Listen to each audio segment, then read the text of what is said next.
Ari na ta sa part 5 sa F2L tutorial. And next example ta is diri man gyapon ka atubang, tubangon mo lang. And first is kapag green ha, tupad. Tapos sa tato sa duwa nga lagyo kag sa diri. So green insert lang. Easiest F2L. Hindi siya F2L free, F2L pair. Next kapag tuparay. And since red and green, di ba? Ang iyang ideal is amo ni nga position. So, urang ta the same as usual, layo naog. Target position is here. Na siya. Na siya duwa. Slot mo na lang.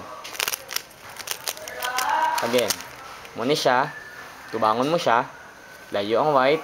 Saka ang buffer area. Then target position is here. Na siya. Then balik.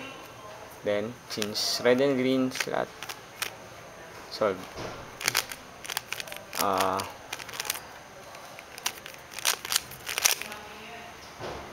Ang next example is same, tubangon mo, pair up, gina diri sila sa may, kapag intubang mo ara siya sa may left side, subong ara sa may front view. And green kagina ang ginobrata is the move was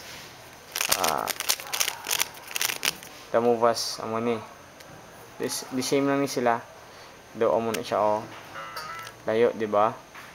Dito ka pakadto sa may left side, subong diri ka naman pakadto sa may right side, pakadtoon mo diri nga area ang white. Then na-slot na siya again.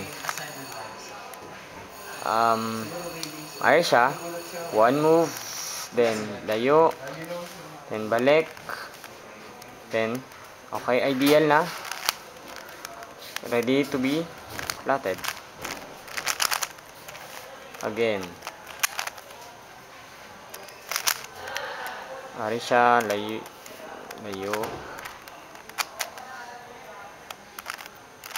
slot, solve. Ang next is amo ni siya, ari siya di gatubang pero tubangong mangyapon the same. And kagina green subong red green. And pag red green, ang ideal is dito overround mo, buffer zone, butang mo sa likod sang sang white.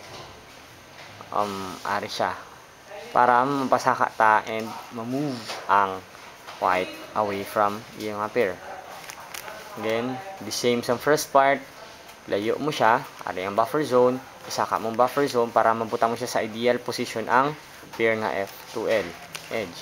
Ano sila do ideal, then slotting na lang, solve. Again,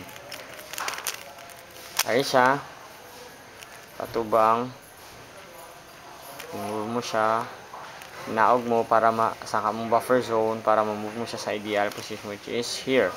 Balik, slot, insert, solve.